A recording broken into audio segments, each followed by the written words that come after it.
Tous ceux qui connaissaient Martha l'ignoraient à cause de ce qu'on leur avait dit d'elle, mais son destin solitaire a changé un jour quand un petit garçon s'est approché d'elle. Martha était spéciale.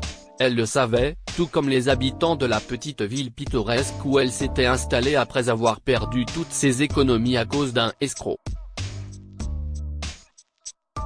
Lorsqu'elle est arrivée en ville, Martha a évité toute tentative de socialisation avec les habitants, et finalement, ils ont pris le relais et ont cessé d'essayer d'être amis avec elle.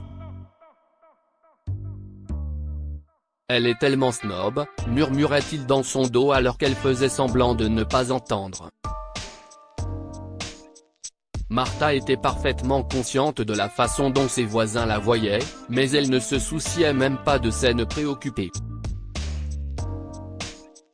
Si cela ne tenait qu'à elle, elle préférerait être invisible pour que personne n'ait plus jamais à la déranger. Ce n'est pas que Martha détestait les gens. Au contraire, elle avait toujours été sociable jusqu'à ce qu'une tragédie frappe sa maison, emportant sa famille au passage. À 30 ans, Martha a perdu ses 2 fils et son mari dans l'explosion d'un incendie de maison qui n'a laissé que très peu d'entre eux à enterrer, et pire encore, elle était la principale suspecte. Il lui a fallu beaucoup de temps pour prouver son innocence, et au moment où elle y est parvenue, tous ses amis et sa famille élargie la croyaient déjà responsable. Après avoir été acquittée de toutes les allégations criminelles par un tribunal, Martha a décidé de se déraciner et de trouver un nouvel endroit pour recommencer à zéro, même s'il ne lui restait que de maigres économies après le règlement avec son avocat. C'est ainsi qu'elle est arrivée dans la petite ville où elle vit maintenant. C'était beau et calme, 2 choses que Martha aimait, alors elle a décidé d'y rester. Au début, elle a loué un Airbnb où elle a passé plusieurs semaines, puis elle a déménagé dans un appartement appartenant à une femme fouineuse nommée Deborah. Deborah se targuait d'être le guichet unique pour les potins frais en ville, elle était donc très excitée lorsque Martha l'a approchée pour louer un appartement. « Bien sûr, j'ai un endroit juste pour vous », dit-elle, puis elle conduit Martha dans une pièce de taille moyenne à la décoration sommaire. « Merci », dit Martha et Deborah tant qu'elle en dise plus. Quand il était clair qu'elle ne le ferait pas, la commère s'est rapprochée. « Êtes-vous une fugitive ?» elle a soudainement demandé sans crier gare. « Quoi ?» demande Martha. « Eh bien, les gens disent que tu es très discrète et que tu ne parles presque jamais. » « Je suis moi-même une passionnée de cinéma et tout cela fait penser à un fugitif, » répondit Deborah avec effronterie. « Je suis sûr que vous finirez par comprendre, » dit Martha, l'ombre d'un sourire en coin effleurant ses lèvres.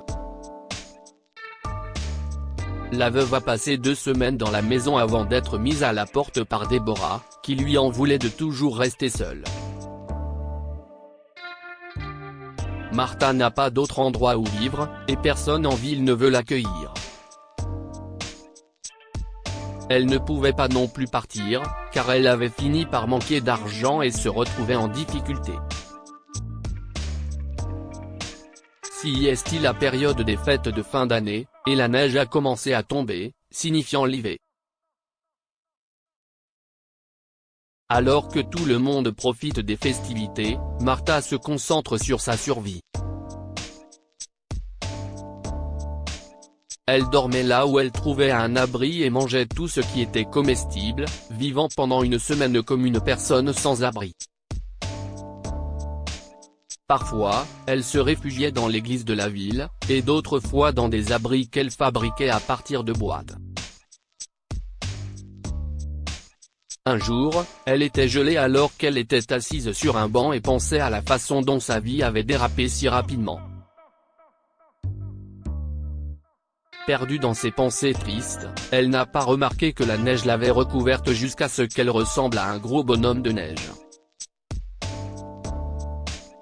Cette vision a attiré le regard du jeune Tommy, qui était dans une voiture avec ses parents. C'était un jeune garçon particulier dont les parents avaient fait de leur mieux pour le faire parler depuis sa naissance.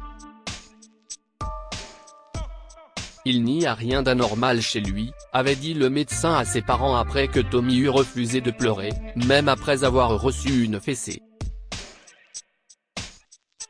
Vous devez juste lui laisser du temps et tout rentrera dans l'ordre en un rien de temps. C'était il y a 5 ans, et jusqu'alors, rien n'avait changé. Tommy n'avait toujours pas prononcé un seul mot, forçant ses parents à accepter qu'ils ne l'entendraient peut-être jamais parler. Ils ont fait tout ce qu'ils pouvaient, mais leur garçon ne parlait jamais. Ce jour-là, ils rentraient chez eux, à la périphérie de la ville, lorsque le garçon a remarqué la vieille femme et a fait un geste vers ses parents. Qu'est-ce ce qu'il y a, Tom ? Sa mère a demandé, curieuse de savoir ce qui rendait son fils typiquement réservé si agité.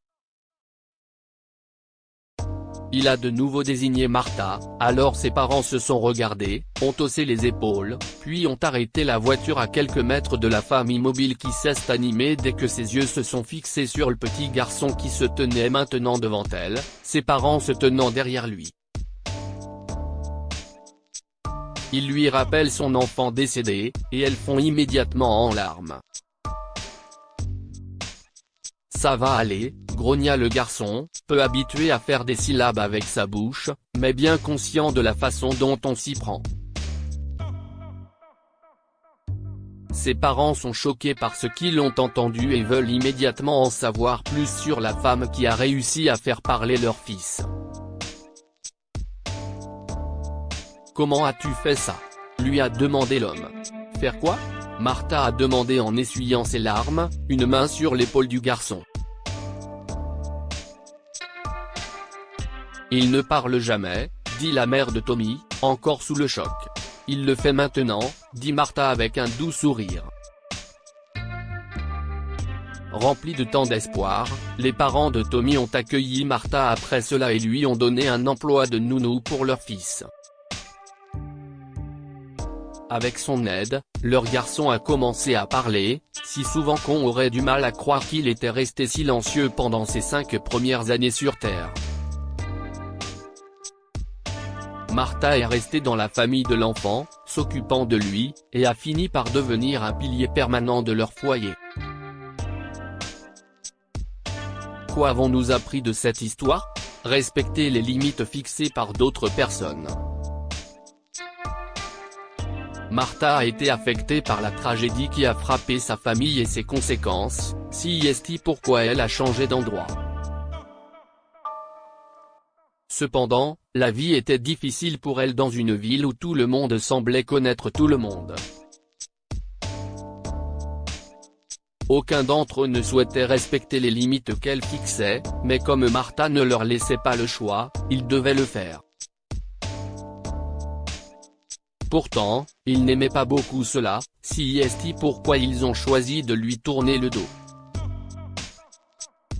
Ils auraient pu faire de la vie plus facile pour elle en respectant simplement ses limites et en la laissant décider quand est-ce qu'elle serait prête à être sociable.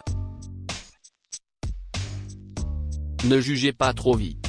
Lorsque Martha a été soupçonnée d'avoir tué sa propre famille, ses amis, ses frères et sœurs ont rapidement jugé qu'elle était l'auteur du crime, alors que les policiers ne soupçonnaient qu'elle.